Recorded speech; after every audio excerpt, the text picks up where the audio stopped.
So dear friends, as you notice, this Sunday our biblical account is taken from the Gospel of Luke chapter 5. So in this account we hear how Jesus using Peter's boat to catch the crowds and also to teach the crowds and directing Peter's fishing effort. When he follows Jesus' directions, then we notice that Peter got an overwhelming catch. He realizes that what has just happened, and then Jesus, eventually the one who was responsible for the success of his effort. And Peter is afraid, and after focusing on his inadequacy, he asked Jesus to leave.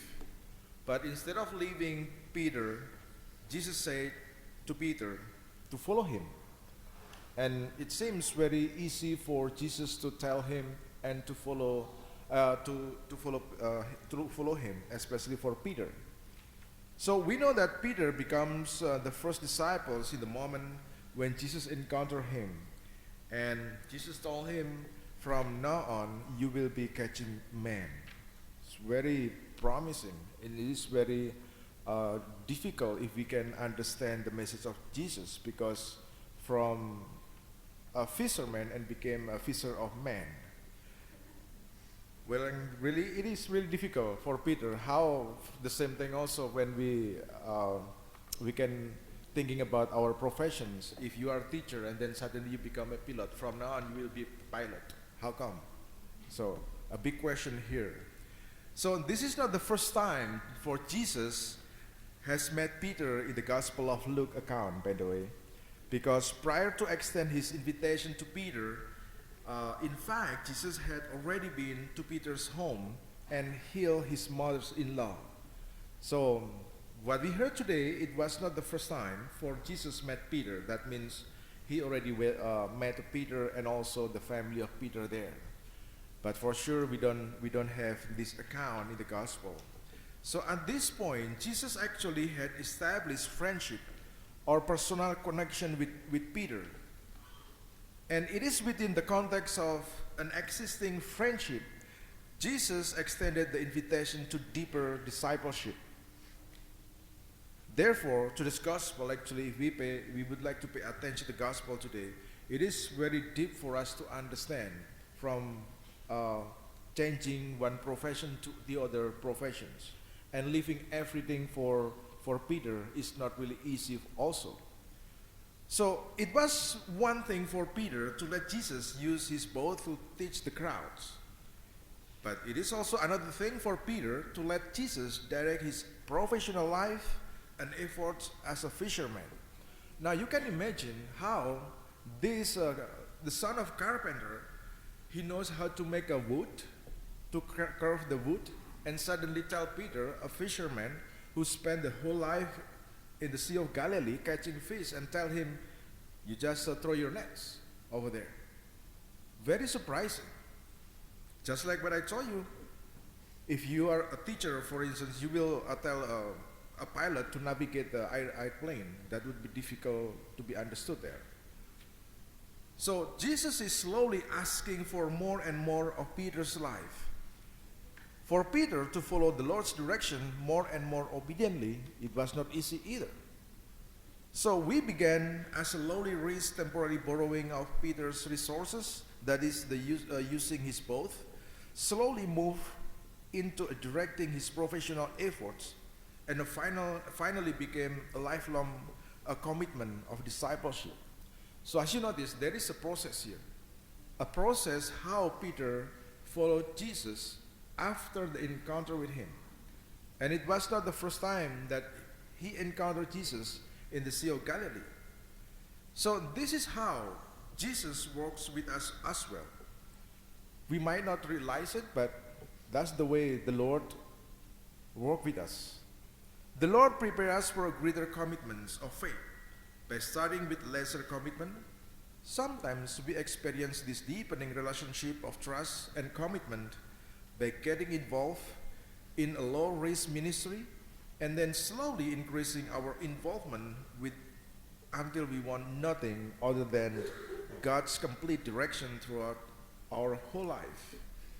When I'm saying a ministry, not everyone here has a ministry, but definitely as a parents, as a Catholics, you have your own ministry.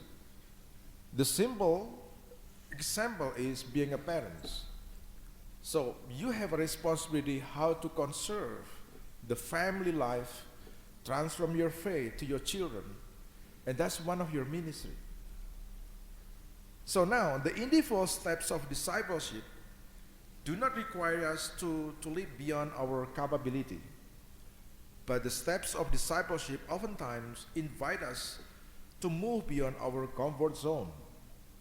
That's why let us ask ourselves, how has the Lord started to ask for more and more of our life in the past year?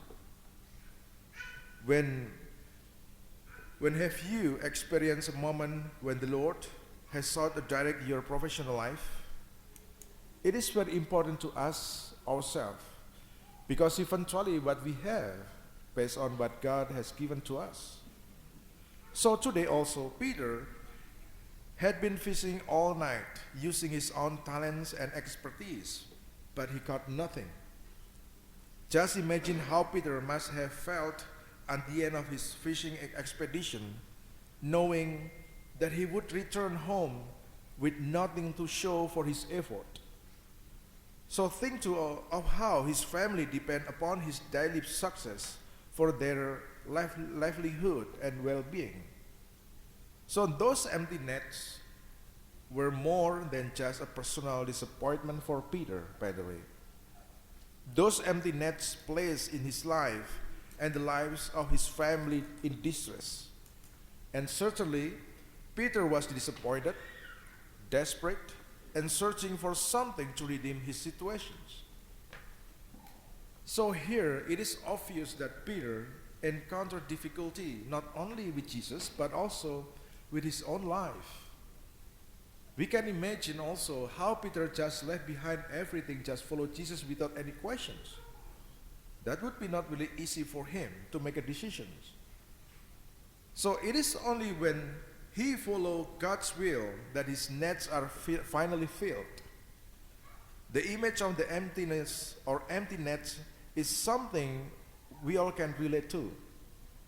Think of how many times we experience that emptiness in life, in our relationship, when we are at work, our hobbies, and so forth. So emptiness craves to be filled, and it is easy to find superficial ways in which to temporarily alleviate our craving for fulfillment. Sometimes people try to remove the pain of their emptiness with unhealthy relationship, abuse of food and drink, looking for things in the internet, build our own fantasy maybe, or maybe constant shopping. So these artificial efforts only leave us unsatisfied and emptier than before. But now we can see how Jesus allows us to experience emptiness as a way of inviting us into deeper relationship with Him. Thus, our emptiness is meant to be a motivation to seek out a life-giving relationship with God who alone can fill us.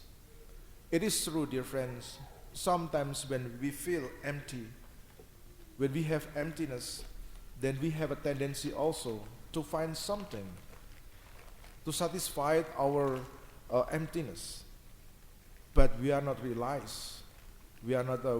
aware that the Lord actually is there trying to help us. So Peter would have not realized the power of Christ if the Lord not stepped into his life on that day and spoke to his emptiness. It is also obvious that Peter was a fisherman, a man who has responsibility to his family, and being a fisherman, that was his skill, his talent, his profession, and also his business. But Jesus does not tell Peter to walk away from those talents and also his skills or everything he has. But rather, Jesus tells Peter that he is to use his professional talents, skills, and abilities for the work of the gospel. So he is to fish for men. That is the message of stewardship for us as well. We are invited to use our time and our talent for work for the gospel. And Peter would have to apply at the same hard work, perseverance, problem solving, and teamwork skills that he used to catch fish in order to carry out his ministry in the early church. So dear friends, Peter was tempted to focus on his fear and failure also, as to excuse himself from the invitation of Jesus. When it comes to being a witness of our faith, we can experience certainly fears as well. Fear of unworthiness, maybe. Fear of being left alone. Fear of failure. Fear of insufficiency or inadequacy. As long as Peter was focused on his fear and failure, he could not be a disciple who would follow Jesus with confidence and fidelity. Rather, his fears would hold him back from taking the risk of faith. Peter asked Jesus to leave him and withdraw the invitation to discipleship rather than ask Jesus for grace and strength to accept his discipleship. But Jesus responds by telling Peter to focus on his failure rather than being held back by his past. So this is the powerful message for all Christians, because we too can allow our inadequacies, weaknesses, and fears to hold us back from following the Lord. And sometimes we give in to feeling of unworthiness like Peter. Whether our reason may be for shying away from the invitation to deeper discipleship, Jesus wants us to focus on the future, not in the past. And finally, in today's gospel, we notice that Peter followed him. The Gospel of Luke uses the verb to follow in the imperfect tense. The imperfect tense means that following Jesus is not something that happened only in one-time moment, but that discipleship is an ongoing process. So which must be lived every day and every moment for the rest of our lives. So today we follow the example of Peter, how he responded to the invitation of the Lord by leaving behind everything without any questions.